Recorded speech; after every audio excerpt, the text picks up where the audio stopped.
오늘 우리에게 주시는 하나님의 말씀은 구약 성경 요엘입니다. 요엘서 1장 1절에서 12절인데요. 오늘부터는 요엘서를 묵상합니다. 구약 성경 1270년입니다. 1270년 요엘 1장 1절에서 12절 말씀을 함께 저와 여러분이 고백드리겠습니다.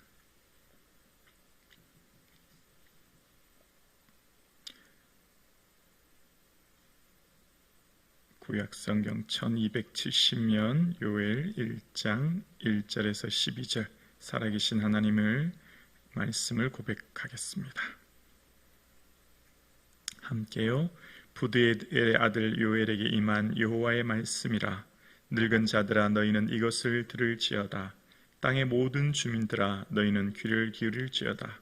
여호와의 날에 너희 조상들의 날에 이런 일이 있었느냐. 너희는 이 일을 너희 자녀에게 말하고 너희 자녀는 자기 자녀에게 말하고 그 자녀는 후세에 말할 것이니라. 팥중이가 남긴 것을 메뚜기가 먹고 메뚜기가 남긴 것을 느치가 먹고 느치가 남긴 것을 황충이 먹었도다. 취하는 자들아 너희는 깨어 울지어다. 포도주를 마시는 자들아 너희는 울지어다. 이는 단 포도주가 너희 입에서 끊어졌음이니 다른 한 민족이 내 땅에 올라왔음이로다. 그들은 강하고 수가 많으며 그 이빨은 사자의 이빨 같고 그 어금니는 암사자의 어금니 같도다. 그들이 내 포도나무 열매를 멸하며 내 무화과 나무를 긁어 말갛게 벗겨서 버리니 그 모든 가지가 하얗게 되었도다. 너희는 처녀가 어렸을 때 약혼한 남자로 말미암아 굵은 배로 동이고 애곡함 같이 할지어다.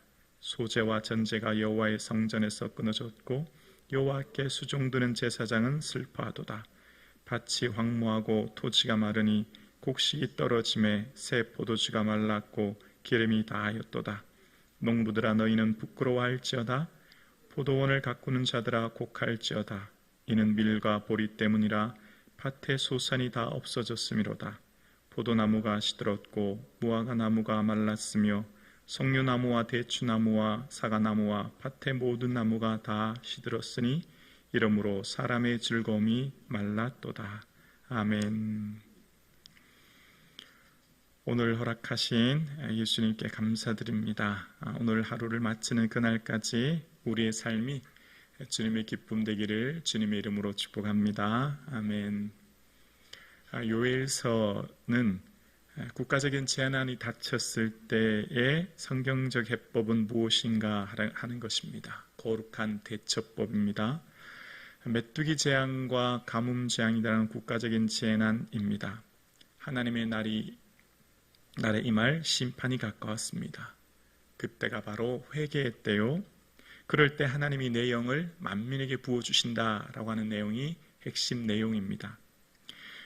그러니까 메뚜기 재앙이라고 하는 또 가뭄이라고 하는 큰 국가적 재앙 앞에서 너희는 이제라도 마음을 다하고 내게로 돌아와라. 옷을 찢지 말고 마음을 찢고 내게로 돌아와라. 왜냐하면 그 하나님은 은혜로우시고 자비로우시고 노하기를 더디하시는 인애로우신 하나님이기 때문이다. 그 후에 내가 내 영을 만민에게 부어줄 것이다. 이제 그 말씀을 하시는 거예요. 그러면서 오늘 본문 요엘을 보면 1장 1절입니다. 요엘서 1장 1절에 보면 부두엘의 아들 요엘에게 임한 여호와의 말씀이니라 라고 소개합니다. 자, 요엘서에서는 다른 선지서와 조금 다른 차이점이 있습니다. 그것은 바로 다른 선지서에는 어떤 선지자를 소개할 때 직업, 지파, 지역 혹은 어느 시대인지를 소개합니다. 그런데 요엘에서는 선지서에서는 그런 모습이 없습니다. 요엘의 아버지의 직업이 나오지 않고 요엘이나 아버지 이름이 직업이 나오지 않고 또 어떤 지파에 속했는지 또 어느 지역 사람인지 아모스는 두고와 미가는 모레셋 같은 지역 있지 않습니까? 그리고 특히 이 요엘서에는 어느 시대인지를 언급하지 않아요. 일반적으로 무슨 유다왕 우시야 시대 이런 식으로 어떤 왕이 통치할 때인지의 시대를 말하는데 요엘서는 딱 한 가지만 이야기합니다. 아버지가 누구인지만 소개합니다. 아버지는 부두엘인데 부두엘의 뜻은 하나님을 확신한다. 하나님을 대한 확신, 그 신실함, 신뢰가 있었던 사람인 걸 봅니다. 그러니까 아버지는 믿음의 아버지였다는 것을 알 수 있지요. 그리고 요엘의 이름의 뜻은 여호와는 하나님이시다 라고 하는 의미입니다. 아마 아버지 부두엘이 요엘을 통해서 많은 사람들이 여호와는 하나님이신 것을 요엘의 삶을 통해 보기를 원했던 것을 알 수 있습니다. 믿음의 아버지로부터 어려서부터 성장한 선지자 요엘, 갑자기 어디서 솟아난 인물이 아니라 어려서부터 준비된 믿음의 사람인 것을 알 수 있습니다. 지파, 직업, 지역보다도 중요한 것이 바로 믿음인 것을 소개하고 있어요. 아무리 좋은 직업, 아무리 좋은 지파에 속해도, 아무리 좋은 도시에 살아도 곧 닥칠 메뚜기 재앙, 가뭄, 인간으로 어찌할 수 없는 문제 앞에서 아무 소용이 없습니다. 이 닥쳐질 재앙 앞에 그가 아무리 많은 재력과 권력을 가졌다고 해도 그것이 그들을 구원하지 못하지요. 메뚜기 재앙이라고 하는 국가적 재난 앞에 여호와의 말씀이 요엘에게 임하고 그 한 사람 요엘을 통해 하나님 말씀이 선포됩니다. 그러니까 시대가 변하여도 이 세상 가장 확실한 대비, 미래를 향한 가장 확실한 대비는 믿음이라는 겁니다. 우리뿐만 아니라 우리의 삶의 자녀들에게도 가장 중요하고 가장 확실한 준비와 대비가 바로 믿음이라는 것을 알 수 있죠. 일반적으로 선지자들은 시대에 대해서 이야기하는데 오늘 요엘 선지자에 대해서는 얘기할 때 시대를 언급하지 않습니다. 어쩌면 전 세대, 모든 세대, 오늘 우리 세대까지 포함한다고 할 수 있을 거예요. 또한 요엘서에는 어떤 특정 죄에 대해서 지목하고 지적하지 않습니다.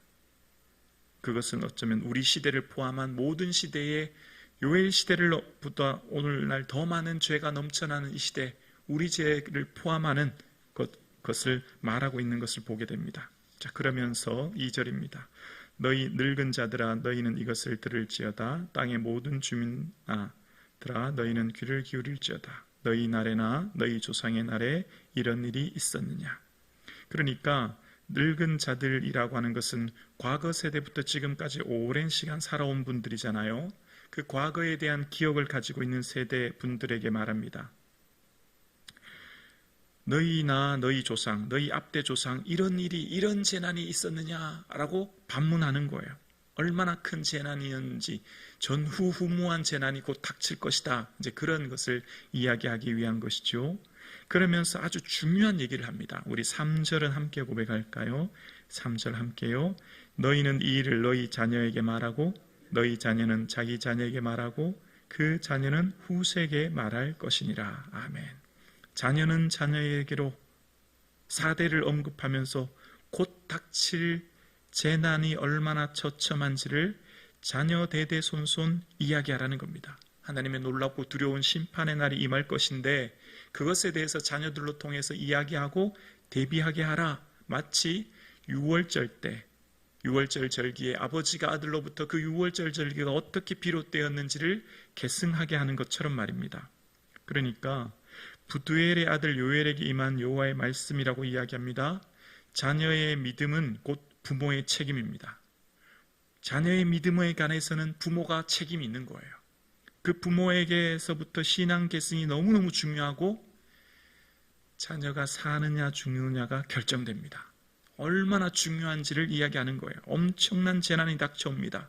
메뚜기 재앙이라고 하는 것, 가뭄이라고 하는 것, 어떤 누구도 힘으로도 막을 수 없는 이 재난 앞에서 이제 닥쳐질 재난 앞에 하나님 앞에 어떻게 살아야 할지를 생각하게 하는 겁니다. 그것은 바로 자녀들로 통하여 경고하고 자녀들로 통하여 믿음을 계승함으로 미래를 대비하게 하는 것. 자녀들을 향한 미래를 향한 최고의 준비는 최고의 교육이나 많은 재력이나 많은 권력이 결코 아니라는 거예요. 바로 말씀이라는 거죠.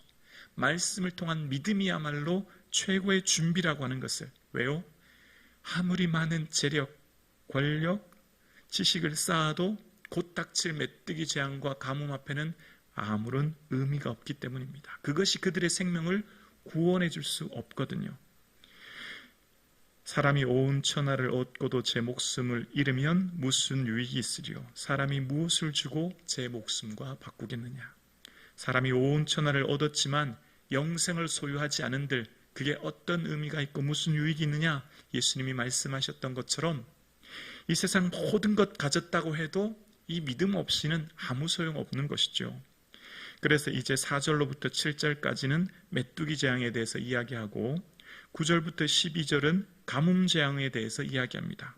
4절부터 메뚜기 재앙을 이야기하기를 4종류의 메뚜기를 소개합니다. 팥중이, 느치, 황충이, 팥중이, 메뚜기, 느치, 황충 같은 4종류의 메뚜기가 와서 남기지 않고 모든 것을 먹어치우는 그 재앙을 이야기합니다.